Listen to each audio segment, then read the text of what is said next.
Hello. Thank you for just being you. You're awesome. Isn't that a good statement? Yes. Isn't that a good statement? Because in us just being who we are, and your willingness to just play with us, then you become who you are.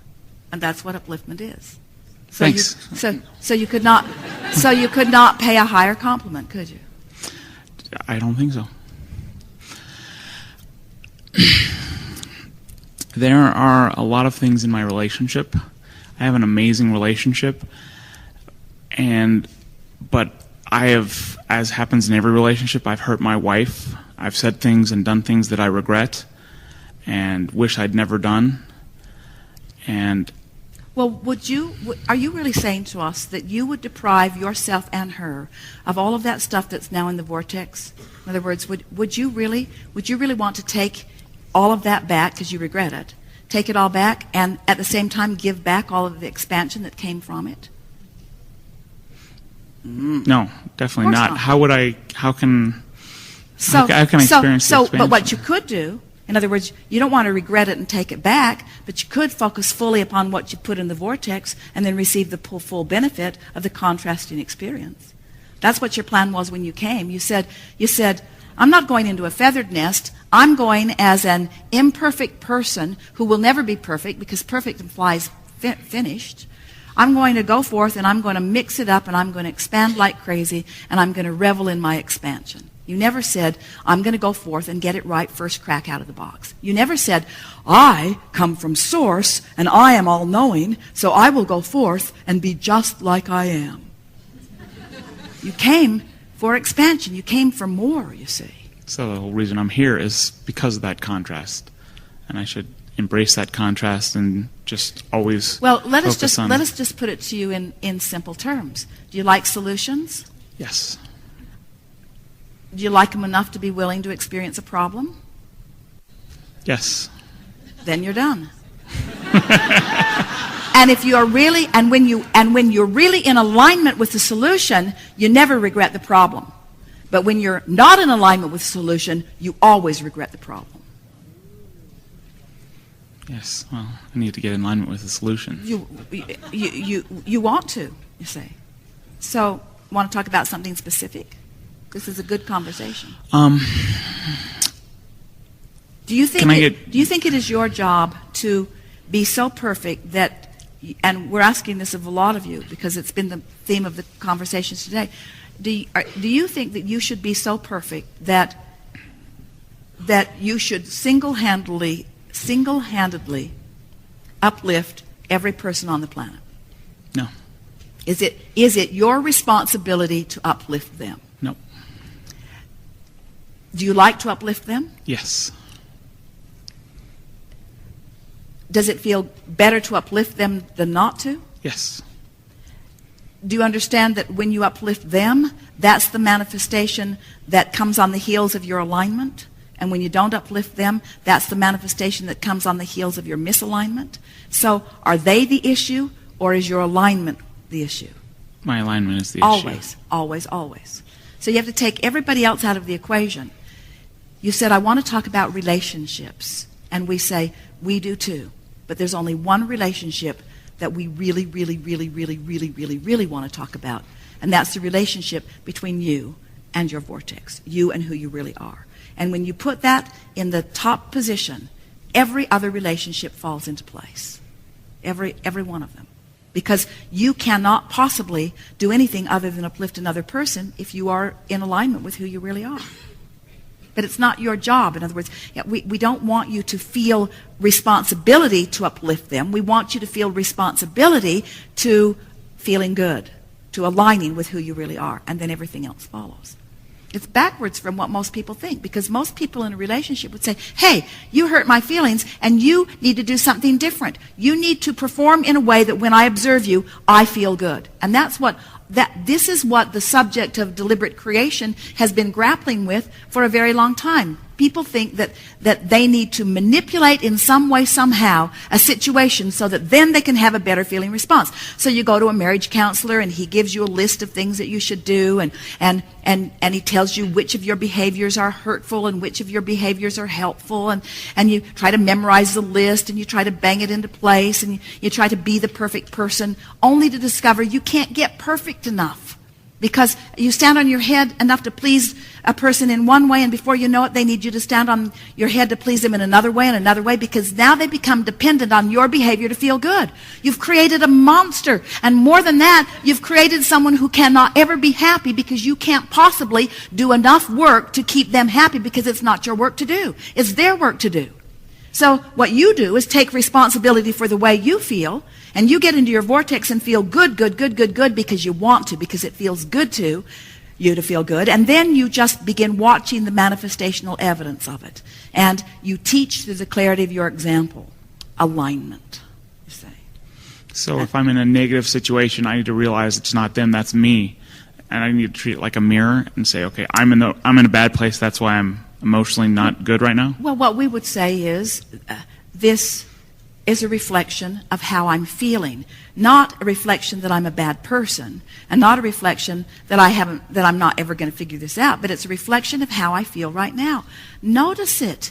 Notice it right down to the last detail. Notice it. The elevator comes to you in response to how you feel. The waiter in the restaurant that is chosen for your section, or the section that you are inspired to rendezvous with, is chosen by the way you feel. The chef that puts the salt on your sautéed spinach is inspired by the way you feel. You have complete control of everything that manifests in your experience if you have control of your relationship with your vortex. Because you've eaten enough spinach to know just how you like it. And you've ridden on enough elevators to know just how you like it. You've driven in enough traffic to know just how you like it. You've had enough conversations. You've had enough sex. You've eaten enough food. You've had enough of everything to know just how you like it so far. Just how you like it. Just how you like it. Just how you like it. And the universe is out there with the ability, with the capacity, with the wherewithal, and with the desire to please you, please you, please you, please you, please you on every single experience that you've put into your vortex, provided you are a vibrational match to your vortex. It's all about your relationship with your vortex. It's not about anything else.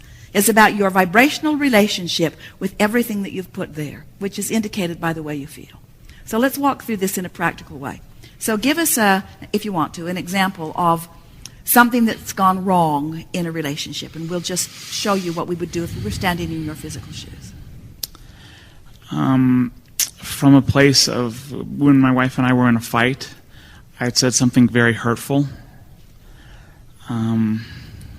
Well, so let's get so specifically. I said things that were very hurtful. I hurt my wife. I didn't want to. I said specific things that she never got over. She's held the grudge. She keeps reflecting it back to me. You hurt me when you said this. You hurt me when you said this. You hurt me when you said this. You hurt me when you said this, till I finally believe that I hurt her when I said that. So specific. Feels bad. Been going on a long time. I've been regretting this a long time. So now go general. And I mean, quickly on that, she also reminds me of that. You remember when you told me this, and that's also a reflection of me? Yes, because the fact that she still reminds you means that you still feel you're still in that vibrational place. In other words, and it's obvious because you're just sitting here telling us that you regret having done that. It's still active in your vibration. Okay. If you do something that you regret, and the regret is what's active, it's going to keep happening, which means she's going to keep reminding you. When she stops reminding you, you'll know you've shifted. Okay. You see. When the manifestation shifts to something else, you'll know you've shifted to something else.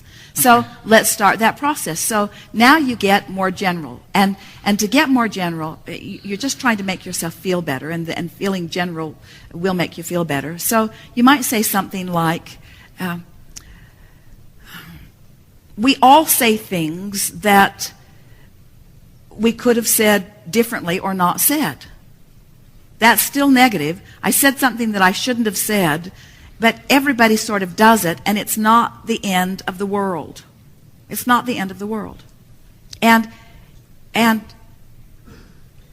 don't think it's my job anyway to be the perfect person that says the perfect things that holds somebody else in the perfect place at all times. And sure, I don't want to hurt somebody's feelings, but when I don't feel good, I don't have access to things that make other people feel good. So where did this chain of pain start? I know I continued the chain of pain, but where did it start? In other words, maybe somebody hurt my feelings before I hurt her feelings, and maybe somebody else hurt their feelings before they hurt my feelings before I hurt her feelings. Maybe somebody else hurt their feelings before they hurt their feelings before they hurt their feelings before they hurt my feelings before I hurt her feelings. In other words, everybody's sort of involved in this, and the whole damn world sort of responsible for what just took place here. But that's neither here nor there. I've decided that I'm going to stop this chain of pain, and I'm going to stop it right now, and I'm going to start by not regretting something that I can't take back. I can't move back into that time and suck that back and zap it from her memory. I don't think a lobotomy is a fair thing for her. And so I can't take it back, and I can't change that, but I can move myself into a more general place by acknowledging that I'm not a bad person. I was just doing the best that I could do as I was moving along, and maybe it wasn't that good, but it wasn't that bad either. And I'm doing my best. I really care about her. I want her to feel good, and I want to feel good so that I can evoke from her things that feel good. But I really don't want to take responsibility for somehow someone else feels. I want to take responsibility for how I feel. So the fact that I hurt somebody's feelings is, to me, information that I was not in a good place. Because if I had been in a good place, my manifestation would have been something that was pleasing and uplifting to her rather than a manifestation that was deflating and not pleasing. So this whole conversation that she wants to make about her, I know is really about me. It's really about how I am managing my vibrational alignment with my vortex. And now, having had that experience and having talked about it in all the times we have, I can feel that I've put really a lot in my vortex. I want to be an uplifter. I was born to be an uplifter. There's no one on the planet that I want to uplift more than this dear person who I love so much. There's nobody that I want to uplift more, and yet there's usually nobody that I uplift less, and it's because we're caught in the details and the nitty-gritty of one another's life experience. And I'm going to get less specific about that and more general, and I'm going to think more about what relationships mean to me. Relationship is an opportunity for me to really find out who I am. That's the best thing about a relationship. It's my opportunity for the relationship to give me constant feedback about who I am. So everyone with whom I have a relationship, and the people that mean the most to me, those people that I'm adoring and loving and having sex with and living with and married to, these people that I'm having these relationships with, they are the people that are most reflective of how I feel. That's their most important role to me. They are reflective of how I feel. So I'm not using them as a sounding board so much, but I am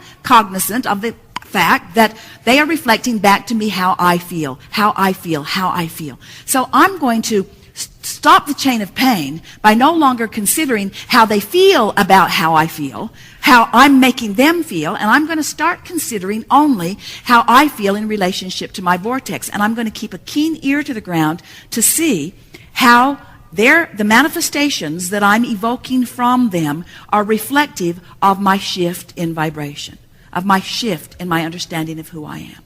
So I'm feeling better already, and now I can go to a more general place. I know that I'm a really good person, and I know that I am an uplifter, and I often am in a place of uplifting. And there isn't anything that I like more than to have a manifestation that reflects the true essence of who I am. I believe with everything that I am, you do, that I was born to be of value to others, that I was born to make a difference in people's lives, that I was born to see the best in them and to manifest the best in them. Isn't that a good word, a good way to use the word manifest? I'm manifesting the best in you by discovering the best in me. And I'm not scrutinizing where you are, because that's irrelevant. I'm just paying attention to where I am, to how I feel. And I so abhor the feeling of hurting your feelings. And I so adore the feeling of uplifting you that, frankly, I'm no longer ever willing to tolerate my personal discord in hurting somebody else's feelings. But it's not because I don't want to hurt your feelings. It's because I don't want to hurt my feelings. This is big, friends. I don't want to hurt my feelings. My feelings. When I'm aligned with Source, I feel it. When I'm not aligned with Source, I feel it. When I'm hurting, I'm going to evoke pain from you. When I'm loving, I'm going to evoke love from you.